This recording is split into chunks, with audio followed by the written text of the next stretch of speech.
칼럼으로 이어서 박문환 이사님 시각 듣겠습니다. 하나대투증권 청담금융센터 박문환 이사 연결합니다. 이사님 나와 계시죠? 네, 안녕하세요. 네.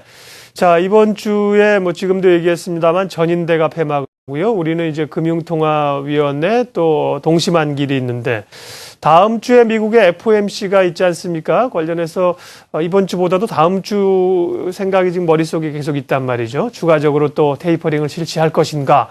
예, 어떤 행보를 보일 걸로 보세요? 미국 경제가 다소 위축될 수도 있다는 우려감을 준 것이 지난달 ISM 제조업 지수가 부진한 모습을 보인 이후부터였죠.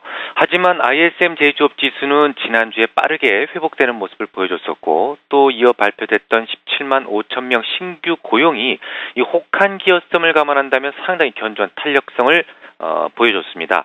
지금까지 월초에 발표됐던 미국의 경제 지표들을 감안해보면 단기적 경제 지표의 악화 현상이 강추위 때문이었었다는 것이 일정 부분 입증되고 있는 셈이죠. 다음 주 FOMC 회의에 대해서 시장에서는 여전히 테이퍼링에 초점을 맞추는 것처럼 보입니다만 다소 개선될 조짐을 보이는 경제 지표들뿐만 아니라 더 이상 테이퍼링의 속도를 늦출 수 없는 또 다른 이유가 있습니다. 바로 미국의 국채 가격을 지지해주는 위험 선호도죠. 최근 미국의 채권 가격은 마치 공중부양하는 것처럼 잘 버텨주고 있지요. 테이퍼링으로 인한 채권 매도세가 존재하지만 우크라이나 문제 그리고 중국의 신용 위험 등이 안전자산에 대한 선호도를 자극하는 바람에 어느 정도 가격 하락 위험을 상쇄시켜주고 있기 때문입니다. 만약 시장 위험이 모두 희석되거나 사라진다면 미국 국채 가격은 더 빠르게 하락할 수 있을 것이고 이것은 테이퍼링을 해야만 하는 연준의 입장을 더 난처하게 만들 겁니다. 연준은 안전하게 빠져나올 수 있는 이번 기회를 놓치지 않을 것으로 보고 있습니다. 즉 테이퍼링의 속도는 경기 흐름과 무관하게 유지될 것으로 전망됩니다. 다만 테이퍼링 이슈는 이미 철지난 이슈일 뿐이고 그보다는 6.5%의 에반스 룰이 폐지될지 혹은 변경될 수 있을지의 여부에 더 관심이 있습니다. 이번에 실업률은 살짝 상승하긴 했지만 에반스 룰 6.5%에 임박한 상황에서 더 이상 미룰 수 없는 중대한 이슈이기 때문이죠. 만약에 수정되거나 혹은 폐기된다면 자금 유입에 목이 말라있는 이머징의 자금 유입의 트리거가 될 수도 있기 때문에 아주 중요한 뉴스가 될 수 있습니다.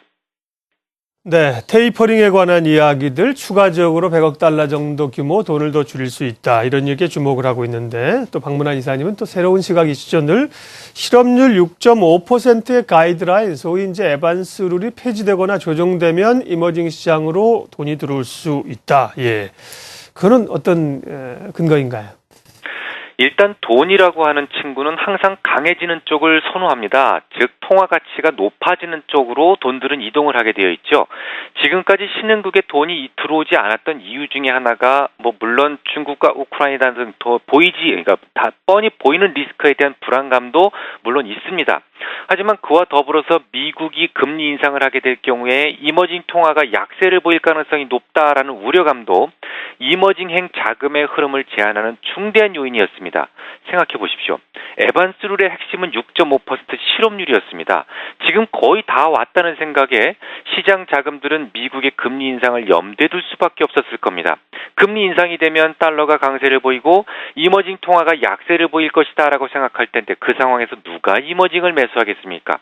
하지만 만약에 미국이 에반스 룰을 폐기하거나 수정해서 금리 인상의 시기가 뒤로 많이 미뤄질 수 있다는 확신이 들게 되면 이머징의 통화 가치가 당분간 강해질 수 있다는 생각과 더불어서 돈들은 일제히 이머징으로 유입을 재개할 수 있는 것이죠.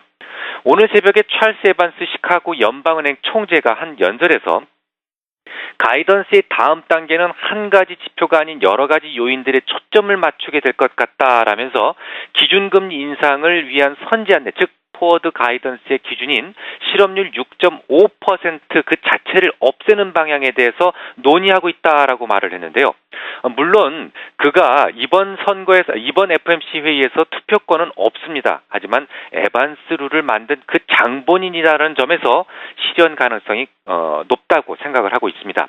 지난 2월에 이머징 마켓은 일제히 상승을 했지요. 2월 한 달 동안 인도네시아 루피아가 미국 달러와 대비 5.2% 절상됐고요. 남아공 랜드와도 3.4%, 브라질 헤와라가 3.7%, 헝가리 포린트화가 3.1% 절상됐습니다. 이것은 이미 테이퍼링이 개시된 상황에서 달러화의 강세를 지지할 수 있는 재료가 어느 정도 소멸되었다라는 판단이었기 때문이다라고 생각이 되는데요. 여기에 만약에 에반스룰의 폐기 혹은 변경이 이루어질 수 있다면 자금 유입에 중요한 물꼬를 틀 수 있다는 점에서 이번 FOMC 회의는 중요한 뉴스가 될 수가 있겠습니다.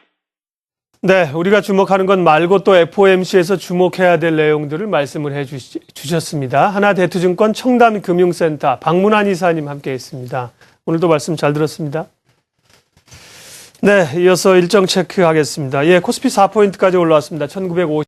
오늘 소폭 상승 하자마자 바로 좀 밀려서 불안감을 줬었는데요. 다시 강보합권으로 올라와서 2포인트, 3포인트, 4포인트까지